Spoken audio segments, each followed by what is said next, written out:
Hello guide, সবাই কেমন আছেন? আলহামদুলিল্লাহ আমি ভালো আছি। ঈদের জন্য মিষ্টি, এই যে মিষ্টি, এটা হলো টক দই।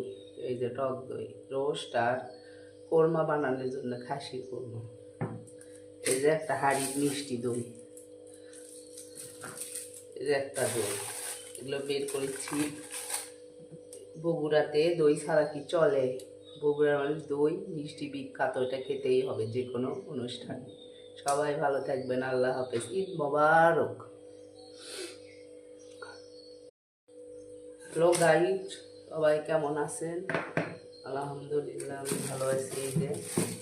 ঈদের জন্য মিষ্টি, এই যে মিষ্টি, এটা হলো টক দই।